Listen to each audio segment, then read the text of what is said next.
उन्होंने क्यों ये किया था, उन्होंने क्यों सीटें पास किया था, मैं पूछना चाहता हूँ इन गद्दारों से। दोस्तों, मैं क्या कहना चाहता हूँ, नौकरी के बल पर जीना मैंने कभी नहीं सीखा है। पैसे की कमी आज हमारे किसी भाई बहन को नहीं है, लेकिन एक बस अपना जो सिद्धांत है कि हमने अगर शिक्षा ग्रहण किया है तो अपने बलबूते पर नौकरी लेकर रहेंगे। उसके लिए हम दिन रात एक हो रहे हैं, उसके लिए हम संघर्ष कर रहे हैं, उसके लिए हम यहाँ इतने दूर से चलकर आए हुए हैं। एक एक अभ्यर्थी अपने घर के अनमोल पैसा योगदान किया। हमारे अगले साथी हरे प्रकाश जी हमारे बीच एक अच्छी कवि भी है, एक अच्छी वक्ता भी है, शिक्षक भी है और एक अच्छी यूट्यूबर भी है। बहुत बहुत धन्यवाद है आपका। और गर्दनी बात के इस पावन धरती पर पहुंचे तमाम शिक्षक अभ्यर्थियों का मैं हार्दिक अभिनंदन करता हूं और प्रणाम करता हूं। आपके जज्बे और जुनून ने आज बिहार सरकार को सोचने पर मजबूर कर दी है कि यहाँ पर आखिर किस प्रकार का धरना या आंदोलन या कह ले तो महाआंदोलन की बिगुल बज चुकी है। दोस्तों, आज के आपके कल के मात्र एक दिन के प्रथम जो आगाज हुई उससे साफ स्पष्ट पता चल गया है इस पूरे बिहार ही नहीं पूरे भारत को कि बिहार में शिक्षा की व्यवस्था की नींव कितनी हिली हुई है। दोस्तों, कहते हैं सत्ता के शीश पर बैठ के खिलाते हो, तारीख पर तारीख दे हमें राह दिखाते हो। सत्ता के शीश पर बैठ कर खिलाते हो और तारीख पे तारीख दे राह दिखाते हो। शिक्षक अभ्यर्थियों की पीड़ा तुम क्या जानो, शिक्षक अभ्यर्थियों की पीड़ा तुम क्या जानो। दोस्तों, जो हाल अभी हमारे इन तमाम शिक्षक अभ्यर्थियों का है और हमारा है, यह विडंबना से आप वाकिफ ही है। दोस्तों, अभी हाल ही में आपने देखा था और हम सबों ने बड़े ही आश्वासन के साथ माननीय शिक्षा मंत्री और अपर मुख्य सचिव का जो लेकर का खेल चल रहा है, इस खेल में हम फंस चुके थे। हमने देखा था कि 31 जुलाई को वह शेड्यूल जारी कर देने की बात करते हैं, अर्थात वह चाहते थे, वह उन्होंने वादा किया था कि 31 जुलाई तक छठा चरण की जो उनकी रिक्ति वाली जो भी मामला है खत्म करके रिक्ति का पोर्टल पर अपलोड कर दिया जाएगा। लेकिन दोस्तों, ऐसा हुआ क्या? मैं पूछना चाहता हूँ, ऐसा हुआ क्या? अगर जुनून है तो बोलिए, हुआ क्या?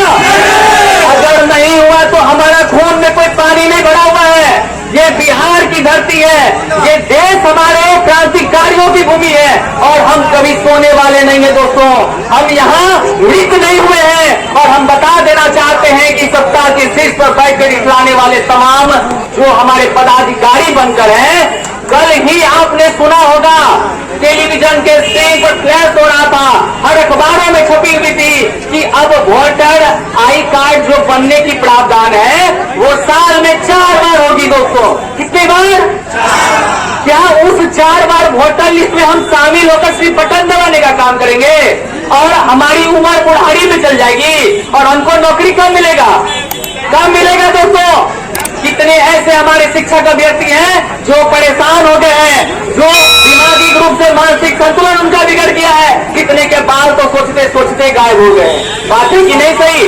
और कितने हमारी बहन हैं जिनको 2 बाबू हो चुकी हैं, या वो किसके भरोसे जिए, उन्होंने क्यों ये किया था, उन्होंने क्यों सीटें पास किया था। मैं पूछना चाहता हूँ इन गद्दारों से, मैं पूछना चाहता हूँ इन शिक्षा विभाग में बैठे जो दिन रात नौटंकी करते हैं। आपको पता होगा कि आपने जब पिछला आंदोलन किया था दोस्तों, उस समय उन्होंने एक नया ही नाटक चाल चल दिया था ताकि आप शांत होकर अपने घर चले जाएं, आप शांत होकर आराम से चैन से बैठ जाएं।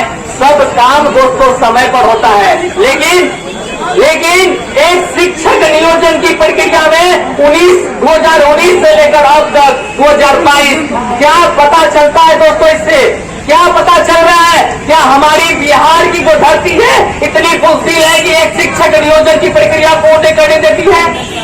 हमारा यह वह धरती है जहां से देश का प्रथम राष्ट्रपति को हमने दिया है कि नहीं दोस्तों? दिया है कि नहीं?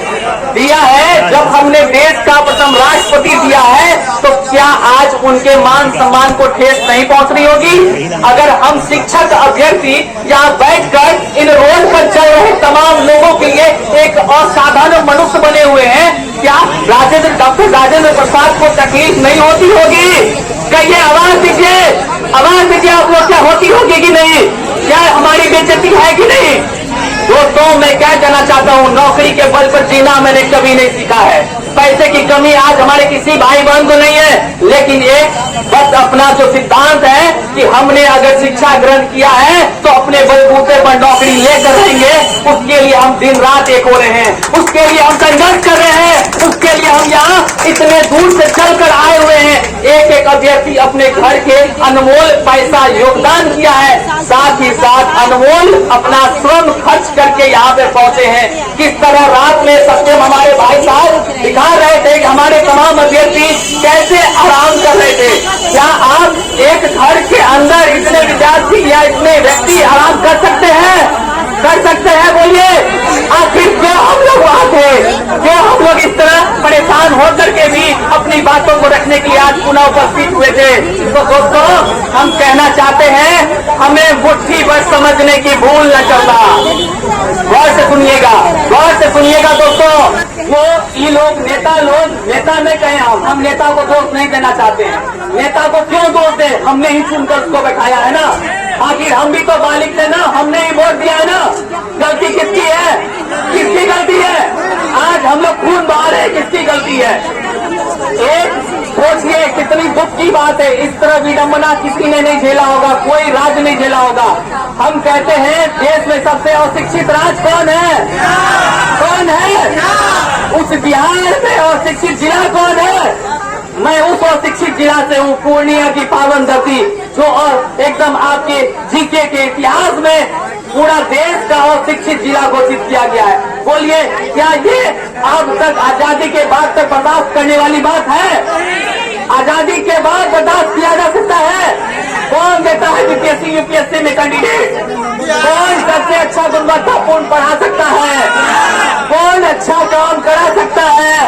लेकिन फिर भी एक शिक्षक नियोजन की प्रक्रिया पूर्ण नहीं होती है दोस्तों। हद तो तब हो जाती है जब आप विद्यालय में जाते हैं और आपको जाने तक की इजाजत नहीं दी जाती है। क्यों भाई साहब? क्योंकि आप पढ़कर वहां से निकल गए हैं और उसके अंदर आपको घुसने की इजाजत तभी होगी जब आप परमिशन लेंगे। और जब अंदर जाएंगे तो खैनी खाने वाले, बैठकर सिलाई धागा करने वाले, उन तमाम लोग आपसे भिड़ जाएंगे, क्योंकि आप चाहते हैं कि पता करें कि यहाँ कितनी रिक्ति है। बात है कि नहीं सही? बात है कि नहीं सही?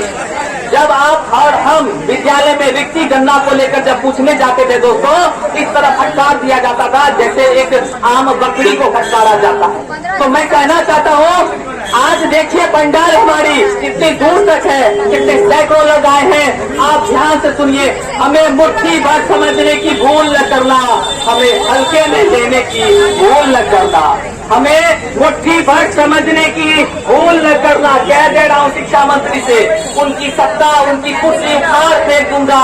इस गर्दनी बात के, इस क्रांतिकारी की भूमि से बोल रहा हूँ।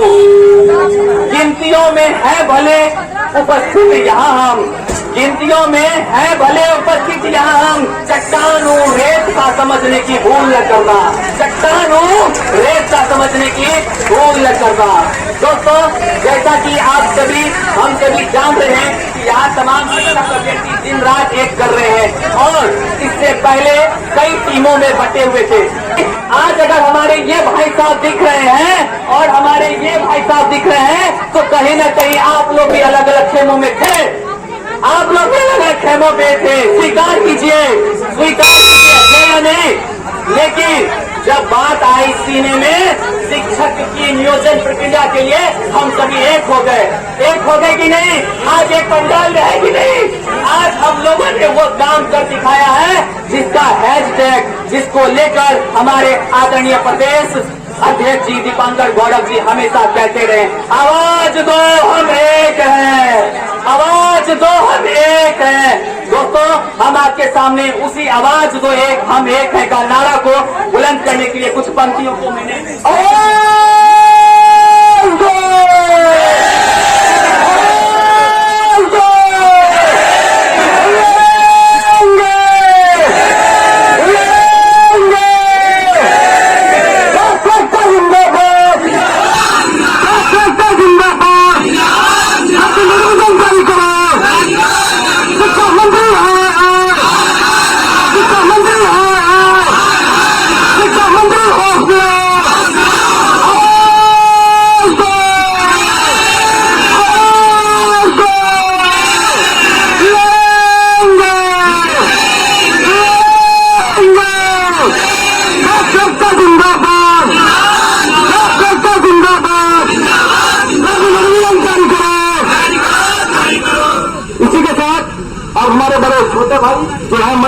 निभाएंगे आप लोग के साथ। धीरे धीरे कदम से कदम मिलाकर चलेंगे और धीरे धीरे हम लोग आंदोलन की जो रास्ता है, जो मेरे भाइयों को कुछ बोलना है, हमारे नगर में सारे लोग प्रदेश अध्यक्ष हैं। हमारे नगर में यहाँ से लेकर वहां तक जितना पार्टी बैठे हैं सारे कोई प्रदेश अध्यक्ष है। हम किसी का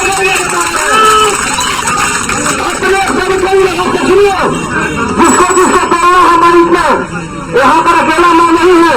हमारे बिहार के अंदर रहने वाले तमाम विद्यार्थी सारे कोई है और अगर यहाँ बोलेंगे जिनको अपनी बात को रखनी है, सरकार के समझ जिसको अपनी बात को रखनी है वो बोलेंगे। बिल्कुल, शिक्षक अभ्यर्थी जिंदाबाद, लगा तो नारा शिक्षक अभ्यर्थी जिंदाबाद, न हारेंगे न टूटेंगे, विज्ञप्ति लेकर रहेंगे, विज्ञप्ति लेकर रहेंगे, जी लेकर रहेंगे, डरा दो या धमका दो डरने वाले नहीं है, विज्ञप्ति लेकर रहेंगे। आइए दोस्तों, हम इस एक पंडाल के अंदर आए हैं तो मैंने बहुत ही गहनता से सोचा कि आवाज दो हम एक है का नारा जो आखिर दीपांकर भाई लगाते हैं वो क्यों लगाते हैं, आखिर पर्पस क्या है, उद्देश्य क्या है। हमारे पंडाल के अंतिम छोर तक बैठे व्यक्ति तक अगर हमारी आवाज जाती है तो वह भी एक शब्द एक साथ हमारे साथ तब बोलेंगे जब हम एक है का नारा बोलेंगे। दोस्तों, अपना ध्यान आकृष्ट कीजिएगा और इस विज्ञप्ति लाने के लिए हम लोगों ने क्या कदम उठाया है ध्यान दीजिएगा। आवाज दो हम एक है, आवाज दो हम एक है, आवाज दो हम एक है, हम सबकी मांगे एक है। दोस्तों, अगर इस जुनून के साथ बोलेंगे तो यहाँ खड़ा हरे कृष्ण चिल्लाता रह जाएगा, विज्ञप्ति पर कोई असर नहीं पड़ेगा, मर जाऊंगा मिट जाऊंगा, लेकिन आपके बीच विज्ञप्ति नहीं आएगी। दोस्तों, हम लोगों ने कोई बच्चा हम नहीं है या आप सभी बच्चे, जब तक उनको एहसास नहीं होगा कि हाँ विज्ञप्ति क्यों जारी करनी चाहिए। दोस्तों, जोर से बोलिए, कान तक पहुंच जाए शिक्षा मंत्री का, यहीं से हिल जाए उसकी कान का पर्दा फट जाए जो ट्विटर का खेल खेलते हैं। दोस्तों, कोई डर नहीं, कोई डर नहीं, एक पढ़े हुए इंसान को किसी चीज का डर नहीं होना चाहिए। आवाज दो हम एक है, एक है, हम एक है, हम सबकी मांगे एक है, हम सबकी मांगे एक है, एक है, हम एक है, हम सबकी राहें एक है, हम सबकी राहें एक है, एक है, हम एक है, आवाज दो हम एक है, कर्तव्य हमारा एक है, एक है, एक है, जोर से बोलिए, कर्तव्य हमारा एक है, मंजिल हमारी एक है। क्या मंजिल आपकी नहीं एक है? क्या इस पंडाल में बैठे तमाम जो भी मनुष्य दिखाई दे रहे हैं क्या मंजिल नहीं एक है? हमारे रोड पर घूमने वाले यदि ये सोच रहे हैं कि उनके बच्चों पर प्रभाव नहीं पड़ेगा तो सबसे बड़ा बुड़बक वही व्यक्ति है, क्योंकि हम सभी उन्हीं के देश, उन्हीं देशवासियों, उन्हीं देश के तमाम अभिभावकों के बच्चों को जागृत और उनको सफल बनाने के लिए लड़ रहे हैं। दोस्तों, आगे देखते हैं कि कर्तव्य हमारा एक है, मंजिल हमारी एक है, एक है, एक है, आवाज दो हम एक है, एक है, हम एक है, आवाज दो हम एक है, संघर्ष हमारा एक है, संघर्ष हमारा